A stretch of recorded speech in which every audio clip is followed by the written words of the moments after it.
Is Hollywood responsible just for telling fictional tales?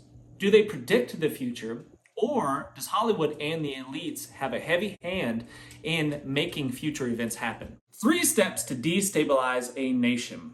Step 1, isolation. Cutting off communications such as the cellular networks and the internet would cause chaos. Step 2 is to create chaos, such as attacks, seemingly random with an unknown enemy. Step 3 is a civil war, fighting amongst a nation's own people, and this would happen automatically if the first 2 steps were successful. I recently saw the very boring movie Leave the World Behind. Not a big fan, I do not recommend that you watch it, but I figured I would chime in and give you my 2 cents on what the movie was all about in the first place. I personally think time would have been better spent, 2 hours of my life would have been better spent with my family engaged in some sort of outdoor activity, but I watched this movie nevertheless. The movie has some interesting concepts, I think, but mostly what I think this movie is going to be responsible for is creating further divisiveness among people in America. The fact that the Obamas were producers, helped produce this movie, makes me believe, at least to some degree, that it is foreshadowing some future event that could possibly happen in America.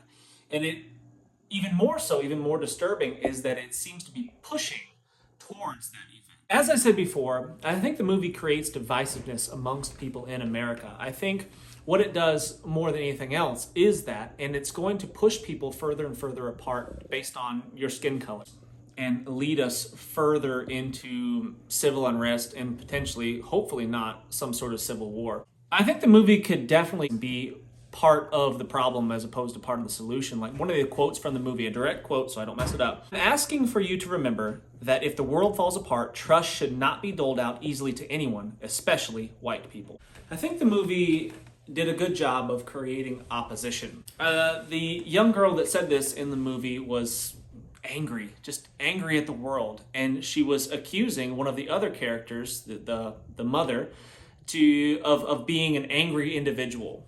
And she was exactly what she was accusing the other person of being. And I think they tried to bring it full circle back around as if they were making amends and they were counting on each other, relying on each other by the 2 of them holding hands at the end of the movie. But I just don't think it wasn't as effective. I think they were trying to knock off a little bit of the excessive racism that happened earlier in the movie. There was definitely a lot of subliminal type messaging, from pictures on the walls to the guy's t-shirt. The young man's t-shirt was wearing an Obey t-shirt. I thought something that was particularly clever in the movie was the crop duster dropping the propaganda, the posters that had some sort of Middle Eastern writing on there that said "Death to America." And then we found out later in the movie, on the far opposite side of the country, there was the same exact message being dropped in Chinese. So they're deliberately... You're making lots of noise. Sit down. Sit. Stay. So the propaganda being dropped by these crop dusters is deliberately misinforming the population so we don't know who the enemy is.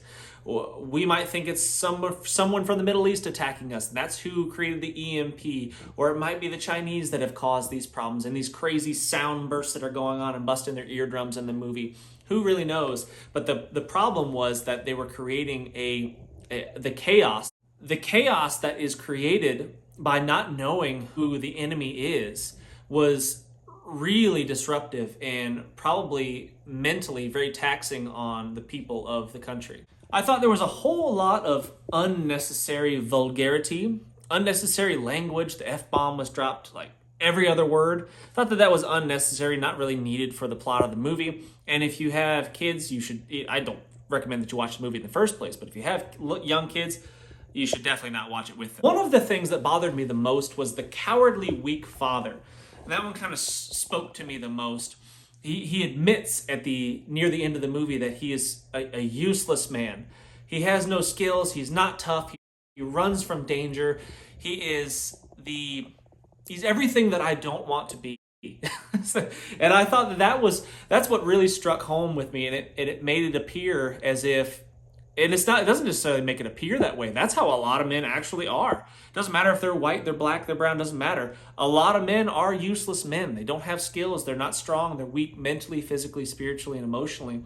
And that is what's wrong with our society for the most part. Homes are either filled with useless dads or no dads at all. The movie also touched on artificial intelligence and the possibility of an enemy using it against us. The smart cars, the Teslas, that were driven automatically by themselves to a set location to block roads. And I think that I've seen Terminator. I think it's real. I think that could be a possibility. I think artificial intelligence is something that we need to tread very lightly with, because it is a real danger to humanity if we're not careful with it. I also thought the movie highlighted how selfish preppers are. Kevin Bacon in the movie was a prepper, and he was prepared for this disaster, and he'd been preparing for it for years. And he was extremely selfish and standoffish with his supplies, even though someone showed up on his doorstep and was in need. Even though this was a friend that showed up on his doorstep and was in need, he pointed the gun at him and told him to leave, basically. What's mine is mine. And I think that what that does is it creates some sort of false... Oh, don't get me wrong. I think there are a lot of selfish preppers out there, just like there's a lot of selfish people just in general. But I think that what it does is it paints this picture of preppers being selfish individuals, and that they don't deserve the things that they have, and they should give freely to the people that haven't prepared for themselves. And I don't know necessarily how exactly I feel about that. I think that people should take responsibility for their own selves and should take care of their families. But I think we also need to have some sort of desire to be generous towards the people in our community, especially our friends. There's quite a few preppers in my life, obviously, because I make content like this and I meet a lot of like-minded individuals. And they're some of the most generous people that I've ever met. My buddies, my friends, the people in my community are some of the most generous people that I've ever had in my life, period. And they'll give you the shirt off their back. And I think that says a lot. And I think that movies like this give a negative connotation to the preparedness-minded people. Probably intentionally, but hard to say for sure. Overall, I was extremely bored with the movie. It was extremely slow, not a whole lot going on.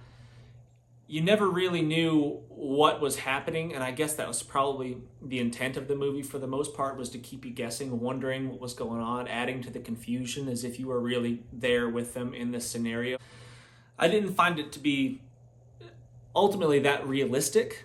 I found a lot of the details of the movie, the parts of the movie, just to be just wanted to incite some sort of divisiveness and cause more problems.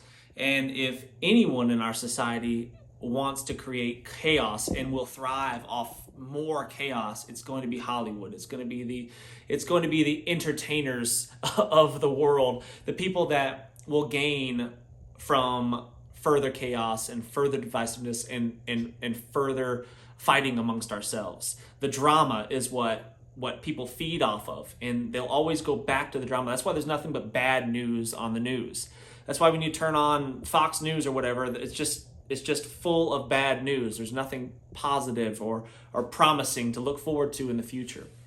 And I think that by inciting this kind of stuff in these types of movies and creating more division amongst us, they have nothing but money to gain and power to gain. And that's the problem I think that I have, the biggest problem I have with a movie like this. I wouldn't watch it.